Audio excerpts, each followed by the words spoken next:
বিসমিল্লাহির রহমানির রহিম। হে সমস্ত জগতবাসী, আজকে ছোট করে একটি আলোচনা আপনাদের সামনে তুলে ধরব। সেটি হলো, দেখেন যে আল্লাহকে লাভ করতে যাইয়া, আল্লাহকে পাইতে যাইয়া যে মানুষ এমন কিছু করছে, কেউ বোঝে কি না বোঝে, তা এই কথাটি অবশ্যই খেয়াল করে শুনবেন যে আপনি একজন নারী লোক ছাড়া কখনো আল্লাহ পাবেন না। তাহলে এই যে কথাটি, যে নারী লোক ছাড়া কখনো আল্লাহ পাবেন না, তাহলে নারীর কাছে কি আপনার আল্লাহ আছে? তাহলে যদি আপনার আল্লাহ নারীর কাছে থাকে, তাহলে বোঝা গেল যে নারীর আল্লাহ কার কাছে থাকে। তা আমাদের তরিকতে আমরা যেটা বুঝি যে যত কল্লা তত আল্লাহ, লক্ষ সিফতের সাই আল্লাহ একজনা। তাহলে এটা বুঝতে গেলে যে নারীর আল্লাহ নারীর মধ্যে আছে, পুরুষের আল্লাহ পুরুষ রূপে আছে। তো এখন বলা যেতে পারে যে আল্লাহ নারীর মধ্যে গিয়ে কি আল্লাহগিরি করে, পুরুষের মধ্যে গিয়ে কি আল্লাহগিরি করে, এমন কিছু প্রশ্ন আসতে পারে। তো আমি যে কথাটি বলবো যে নারীর আল্লাহ পুরুষের কাছে নেই, পুরুষের আল্লাহ নারীর কাছে নেই। আপনার আল্লাহ আপনার মধ্যে আছে, নারীর আল্লাহ নারীর কাছে রয়েছে। সেটা কোন রূপে, কিভাবে রয়েছে? সেটা নিরাকারে রয়েছে। তাহলে নিরাকারে থাকলে সেই নিরাকারের রূপ কি? সেই নিরাকারের রূপ যদি আমরা খুঁজতে যাই, নির আকার, নির পানির আকার। পানি কিসের মতো দেখতে? পুতুলের মধ্যে যখন আপনি ভরে দিয়েছেন তখন তো পুতুলের মতোই হয়ে গেছে। ফ্রিজে রাখার পরে সেই ঠিক পুতুলের মতো হয়ে গেছে, সেই নির অর্থ পানি। তাহলে আমি বলবো যে আপনি পুরুষ, আপনার মধ্যে যদি আল্লাহ থাকে, তাহলে যিনি নিরে আসে নিরে যায়, সে কিন্তু আপনার মধ্যে যদি দেখা যায় তাহলে আপনার স্বরূপে পাওয়া যায়। এবং নারীর মধ্যে যদি থাকে তাহলে নারীর স্বরূপে কি আছে? নারীর স্বরূপে থাকলে তাহলে কি আল্লাহ কি মহিলাও হতে পারে? তাহলে আমি বলবো যে দেখেন, ভাণ্ড গুণে গুণান্বিত। আপনি যদি একটা পুতুল বানান, আর সেই পুতুলটা যদি মেয়ে মানুষের মতো হয় বা নারী লোকের মতো হয়, তখন কিন্তু সেই পুতুলের ভিতরে, আপনি প্লাস্টিকের পুতুলটার ভিতরে আপনি পানি ভরে যখন ফ্রিজে রেখেছেন, তখন কিন্তু সেই পুতুলের উপরের খোসাটা ফেলে দিলে তখন কি বরফটা বের হয়েছে, সেটা কিন্তু নারীর মতোই হয়েছে। পুরুষের পুতুলে রেখেছেন, পুরুষের মতোই হয়েছে। তাহলে আল্লাহ তো বলেছে আমি নির আকার। নির বা পানি যদি জমাট হয়ে যায় তখন বরফ হয়ে যায়। তো এখন আমি বলতে চাইবো যে বরফ যদি হয়ে যায়, বরফ দিয়ে আমরা কি বুঝবো? বরফ কি আল্লাহ? না।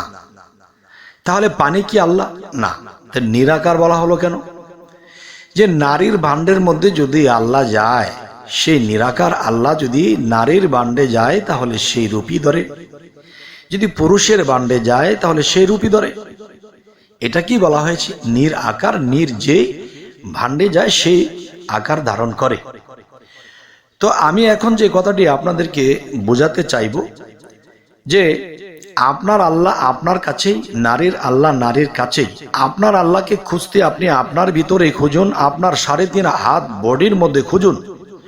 এখন দেখা যায় যে সেই নারীর বডির মধ্যে আপনার আল্লাহকে খুঁজতে শুরু করেছেন, এবং একজন নারী আপনার পুরুষ আত্মা বা পুরুষ যে দেহটা, এটার মধ্যে কিন্তু সেই নারী আপনার মধ্যে আল্লাহ খুঁজতেছে। তাহলে এই যে বিষয়গুলো, এই বিষয়গুলো বুঝতে গেলে আসলে কিন্তু ঠিক নয়। তবে কোন দিক দিয়ে ঠিক আর কোন দিক দিয়ে ব্যাঠিক, সেই দিকগুলোতে আমি যাব ইনশাল্লাহ। সেটি হলো, দেখেন,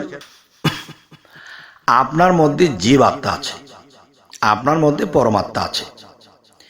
এখন জীব নারী শক্তি এবং পরম পুরুষ শক্তি বা জাত শক্তি।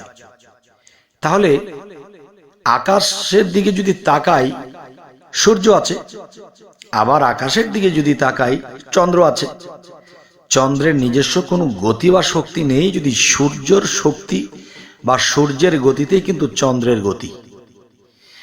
ঠিক আপনার দেহটা চলছে, পরমাত্মাও থাকতে হবে, জীবাত্মাও থাকতে হবে। কিন্তু আপনার মধ্যে জীব রূপে নারী এবং পরম রূপে যে পুরুষ রয়েছে, এখানেই কিন্তু আপনার জীব পরমের মিলন ঘটবে আপনার সাধনা বলে।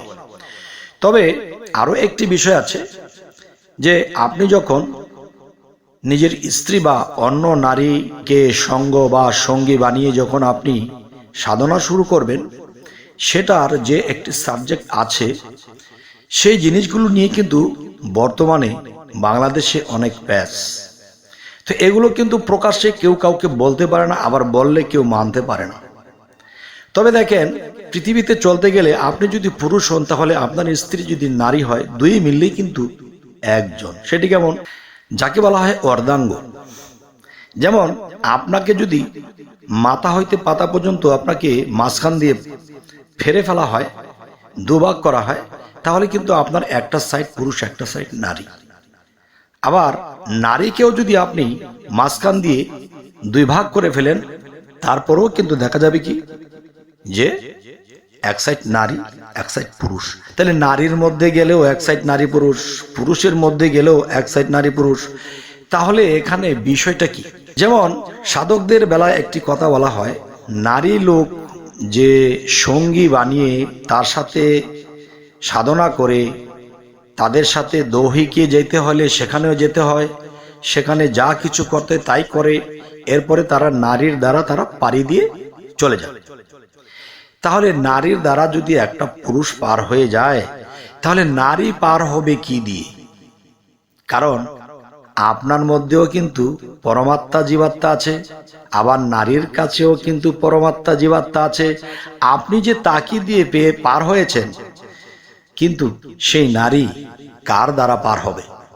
এই উত্তরটি আমি চাইব তরিকতের লোকেদের কাছে, এবং যারা বাংলাদেশে অনেক তরিকত নিয়ে ঘাটাঘাটি করছেন, অনেক কিছু বোঝার চেষ্টা করছেন, যে যাকে দিয়ে আপনি পার হবেন তাকে কে পার করবে।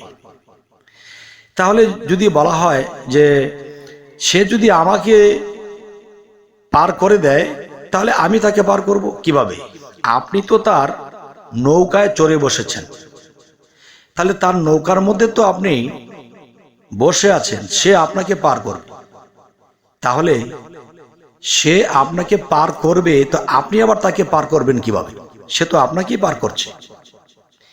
এই কথাটির উত্তর হিসেবে আমি সারা বাংলাদেশের আধ্যাত্মিক জগতের লোকেদের কাছে আমি প্রশ্নস্বরূপ এই ভিডিওটি আজকে ছেড়ে দিলাম। অবশ্যই এই আলোচনাটি বোঝার অবশ্যই আছে, কিন্তু এই ছোট আলোচনায় অত লম্বা বা অত ভেঙে চুরে কিছু বলা যায় না। তো পরবর্তীতে আমি আরো একটু নিগুড়ভাবে একটু লম্বা করে বলার চেষ্টা করব, যদি আপনারা কমেন্টে লিখেন। তো অবশ্যই আমাদের এই চ্যানেলে যারা নতুন আছেন, অবশ্যই সাবস্ক্রাইব করে নেবেন, পরবর্তীতে যেন ভালো আলোচনা দিতে পারি। আল্লাহ হাফিজ।